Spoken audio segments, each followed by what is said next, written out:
സഹോദരി ഭർത്താവ് retired major general M ഇന്ദ്രപാലനുമായി സംസാരിച്ച് കാര്യങ്ങൾ വിശദീകരിക്കുന്നതിൻ്റെ കാഴ്ച കൂടി നമുക്ക് ഇവിടെ നിന്നും ഈ ഒരു ഘട്ടത്തിൽ കാണാൻ കഴിയുന്നു എന്നുള്ളത് തന്നെയാണ് ഏറ്റവും പ്രധാനപ്പെട്ട കാര്യമെന്ന് പറയേണ്ടത്. ഇപ്പോൾ CP4 കേന്ദ്രീകരിച്ചുകൊണ്ടുള്ള അന്വേഷണത്തിലേക്ക് പോകണം എന്നുള്ള നിലപാട് തന്നെയാണ് നേരത്തെ തന്നെ ഉണ്ടായിരുന്നത്. അതുകൊണ്ട് ആ മേഖല കേന്ദ്രീകരിച്ചുകൊണ്ട് തന്നെ പരിശോധനകളിലേക്ക് കടക്കാനുള്ള തീരുമാനത്തിലേക്ക് പോകുമെന്ന് തന്നെയാണ് നമ്മൾ കരുതുകയും ചെയ്യുന്നത്. എന്തായാലും ഇപ്പോൾ അത്തരത്തിൽ ചർച്ചകൾ എന്നുള്ളത് തന്നെയാണ്. ഇനിയിപ്പോൾ എങ്ങനെയായിരിക്കണം ദൗത്യം മുന്നോട്ട് പോകേണ്ടത് എന്നുള്ളത് സംബന്ധിച്ചുള്ള ചർച്ചകളാണ് പ്രധാനമായും നടക്കേണ്ടത്. ആ ചർച്ചകളിലേക്ക് പോകുന്നതിന് മുൻപ് അർജുൻ്റെ ബന്ധുക്കളെ കാര്യങ്ങൾ ബോധ്യപ്പെടുത്തുക എന്നുള്ളത് ഈ ഒരു മിഷൻ ഹെഡ് ചെയ്യുന്നവർ എന്നുള്ള നിലയിൽ ഉത്തരകന്നഡ SP-യുടെയും കാർവാർ MLA-യുടെയും എല്ലാം ഉത്തരവാദിത്തമാണ്. ആ നിലയ്ക്ക് തന്നെ അവർ ആ കാര്യങ്ങളെ ഏകോപിപ്പിക്കുന്നു എന്നുള്ളത് കൂടി നമുക്ക് കാണാൻ സാധിക്കുന്നുണ്ട്. അങ്ങനെ ഷിരൂർ ദൗത്യം അതിൻ്റെ മൂന്നാം ഘട്ടത്തിലേക്ക് കടക്കുമ്പോൾ, മൂന്നാം ദിനത്തിലേക്ക് പൂർണ്ണമായും കടക്കുമ്പോൾ വലിയ രീതിയിലുള്ള ഒരു പ്രതീക്ഷ അർജുൻ്റെ ലോറിയുമായി ബന്ധപ്പെട്ടുകൊണ്ട് നൽകുന്നില്ല എന്നുള്ളത് ഒരു വസ്തുതയാണ്. എങ്കിൽ പോലും ഈ ഒരു ഗംഗാവലിയുടെ ആഴങ്ങളിലേക്ക് ഒളിപ്പിക്കപ്പെട്ടിട്ടുള്ള ലോകേഷിൻ്റെയും ജഗന്നാഥിൻ്റെയും ഒപ്പം അർജുൻ്റെയും ഒക്കെ കൂടെ ഉണ്ടായിരുന്ന മറ്റുള്ളവരുടെയും ഒക്കെ പ്രതീക്ഷകളെ ഒക്കെ തല്ലിയുടച്ചിട്ടുള്ള അതിൻ്റെ ആ ഒരു അവശേഷിപ്പുകൾ വീണ്ടെടുക്കുന്നു എന്നുള്ള കാഴ്ച നമുക്ക് കാണാൻ സാധിക്കുന്നുണ്ട്. അവശേഷിപ്പുകളൊക്കെ വീണ്ടെടുക്കുന്നതിൻ്റെ ഭാഗമായി തന്നെയാണ് ഈ വാഹനത്തിൻ്റെ പാർട്ടുകളൊക്കെ കണ്ടെടുക്കുകയും ചെയ്തിട്ടുള്ളത്. ഇവിടെ വലിയ രീതിയിലുള്ള പാർട്ടുകൾ, പ്രത്യേകിച്ച് ഈ ടവറിൻ്റെ പാർട്ടുകൾ ഉൾപ്പെടെ കണ്ടെത്തിയതൊക്കെ നമുക്ക് ഈ ദൃശ്യങ്ങളിൽ തന്നെ കാണാൻ സാധിക്കുന്ന സാഹചര്യം ഇപ്പോഴുണ്ട്. അങ്ങനെ വലിയ ഒരു ദൗത്യം എന്നുള്ള നിലയിൽ ഡ്രഡ്ജിങ് മെഷീൻ്റെ ഒരു ഉപയോഗം വഴി ഇത്തരത്തിൽ ഈ ഒരു ഗംഗാവലി നദിയുടെ താഴ്ഭാഗത്ത് അടിഞ്ഞുകൂടിയിരിക്കുന്ന ഈ ഇലക്ട്രിക് പോസ്റ്റുകൾ ഉൾപ്പെടെയുള്ള സംവിധാനങ്ങളെ പുറത്തെടുക്കാനും അത് പൂർണ്ണമായും അവിടെ നിന്ന് റിമൂവ് ചെയ്യാനുമൊക്കെ സാധിച്ചതിൻ്റെ ദൃശ്യങ്ങൾ കൂടി ഡ്രഡ്ജറിൽ നിന്ന് നമുക്ക് ലഭ്യമാകുന്നുണ്ട് എന്നുള്ളതാണ്. ഇപ്പോൾ ഡ്രഡ്ജർ ഇവിടെ നിന്നും മാറ്റുകയാണ്, മറ്റൊരു സ്പോട്ടിലേക്ക് മാറ്റുകയാണ്. ഞാൻ മനസ്സിലാക്കുന്നതനുസരിച്ച് CP4 എന്ന് പറയുന്ന ആ സ്പോട്ട്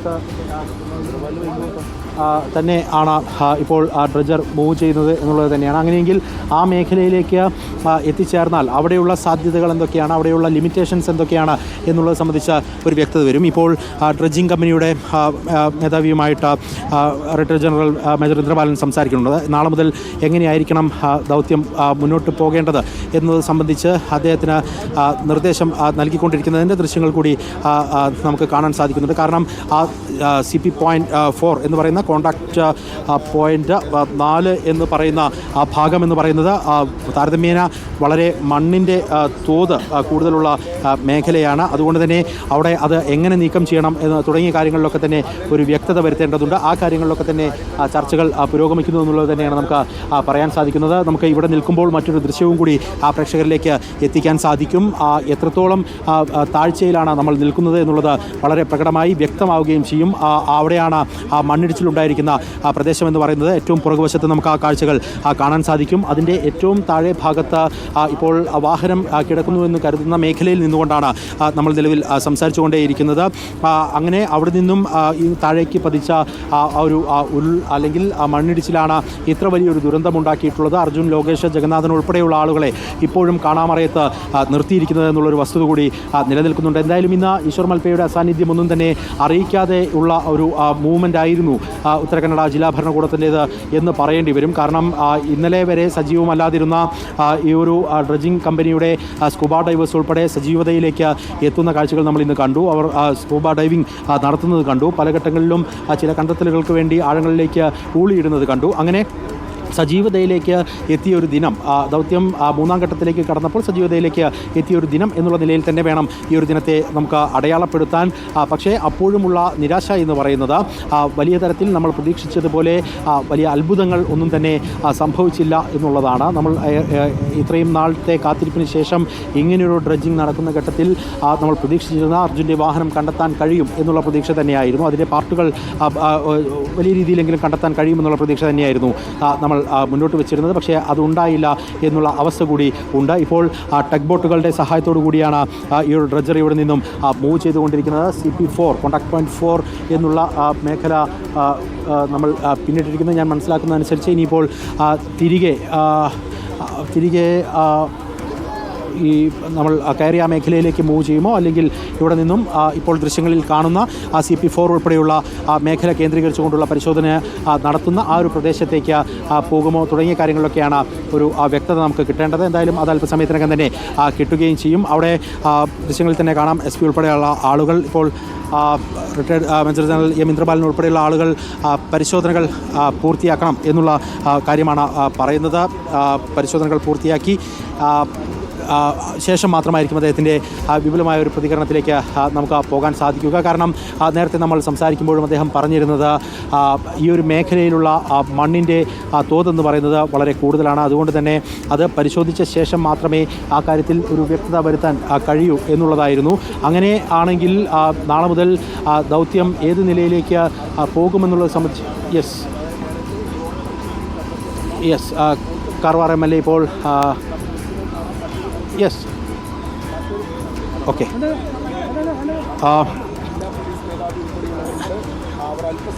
ഇപ്പോൾ അല്പസമയത്തിനകം തന്നെ എങ്ങനെയാണ് ഈ ഒരു ദൗത്യം മുന്നോട്ട് കൊണ്ടുപോകാൻ ഉദ്ദേശിക്കുന്നത് എന്നുള്ളത് സംബന്ധിച്ച ഒരു ഔദ്യോഗികമായിട്ടുള്ള ഒരു സ്ഥിരീകരണം വരുമെന്നുള്ളത് തന്നെയാണ് നമ്മൾ മനസ്സിലാക്കുന്നത്. ഏതൊക്കെ തരത്തിലായിരിക്കണം കാര്യങ്ങൾ ചെയ്യേണ്ടത് എന്നുള്ളത് സംബന്ധിച്ച് ഒരു വ്യക്തത വരുത്തുമെന്നുള്ളതാണ് നമ്മൾ മനസ്സിലാക്കുന്നത്. അങ്ങനെയെങ്കിൽ കാര്യങ്ങൾ കൂടുതൽ വ്യക്തത വരുന്ന മുറയ്ക്ക് തന്നെ നമുക്ക് പ്രേക്ഷകരിലേക്ക് എത്തിക്കാൻ കഴിയും. നേരത്തെ തന്നെ ഐബോർഡ് പരിശോധനയിലൂടെ കണ്ടെത്തിയിട്ടുള്ള കണ്ടെത്തലുകൾ, ആ കണ്ടെത്തലുകളുമായി ബന്ധപ്പെട്ടുകൊണ്ട് നടത്തിയിട്ടുള്ള നീക്കങ്ങൾ, ആ നീക്കങ്ങളിൽ പലതിലും റിസൾട്ട് കണ്ടെത്തുന്നതിന് വേണ്ടി നടത്തുന്ന ശ്രമങ്ങൾ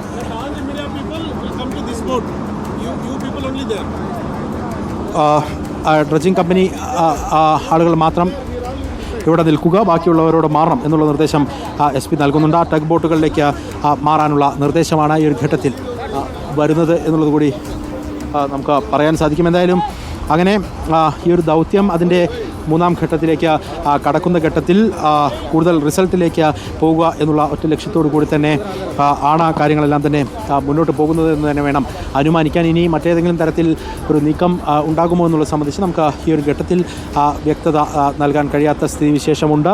കാരണം ഈ കാലാവസ്ഥ പ്രതികൂലമാകുന്ന സാഹചര്യത്തിലേക്കൊക്കെ പോവുകയാണെങ്കിൽ അത് എങ്ങനെയായിരിക്കണം തുടർന്ന് കൈകാര്യം ചെയ്യേണ്ടത് തുടങ്ങിയ കാര്യങ്ങളിലൊക്കെ തന്നെ ഒരു വ്യക്തത വരുത്തേണ്ടതായിട്ട് വരും. ആ നിലയിലേക്ക് കാര്യങ്ങൾ ഒരു മാറ്റം നിലവിലുള്ള ദൗത്യവുമായി ബന്ധപ്പെട്ട് കൊണ്ടുവരുമോ എന്നുള്ളതൊക്കെ അറിയേണ്ടതുണ്ട്. എന്തായാലും ഇപ്പോൾ ആ ടെക് ബോട്ടുകളിലേക്ക് മാറിക്കഴിഞ്ഞാൽ ഇനി നടക്കാൻ പോകുന്ന ദൗത്യം അത് എങ്ങനെയായിരിക്കും എന്നുള്ളത് സംബന്ധിച്ചുള്ള കൃത്യമായൊരു വിശദീകരണം ഈ അധികൃതരുടെ ഭാഗത്തു നിന്ന് ഉണ്ടാകുമെന്ന് തന്നെയാണ് നമ്മൾ പ്രതീക്ഷിക്കുന്നത്. ഇന്ന് കണ്ടെത്തിയ കണ്ടെത്തലുകൾ ഒന്നും തന്നെ ചെറുതായി കാണാനും കഴിയില്ല. കാരണം ഇത്രയും നാൾ നടത്തിയ നീക്കങ്ങൾ, ആ നീക്കത്തിനൊടുവിൽ ഒരു റിസൾട്ടിലേക്ക് എത്തും എന്ന് നമ്മൾ പ്രതീക്ഷിച്ചിരിക്കുന്ന ആ ഒരു സമയത്ത് അർജുൻ്റെ വാഹനവുമായി ബന്ധപ്പെട്ടുകൊണ്ട് വലിയ രീതിയിലുള്ള റിസൾട്ടിലേക്ക് നമുക്ക് എത്താൻ സാധിച്ചിട്ടില്ല. പക്ഷേ ആ റിസൾട്ടിലേക്ക് എത്താൻ ഉതകുന്ന ഏതെങ്കിലും തരത്തിലുള്ള നീക്കങ്ങൾ ഉണ്ടാകുമോ എന്നുള്ളത് തന്നെയാണ് നമുക്ക് അറിയുകയും വേണ്ടത്. അത്തരം നീക്കങ്ങളിലേക്ക് പോകുമ്പോൾ അത് ഏത് നിലയിലായിരിക്കും ഏകോപിപ്പിക്കുന്നത് എന്ന് അറിയാനുള്ള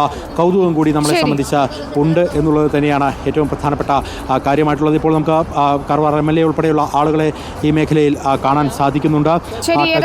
ഡ്രഡ്ജറിനകത്തു നിന്നുള്ള ദൃശ്യങ്ങളും ദീപക് മലയമ്മ പങ്കുവച്ചു. ഇനിയിപ്പോൾ എന്താണ് തുടർ നീക്കങ്ങൾ എന്നാണ്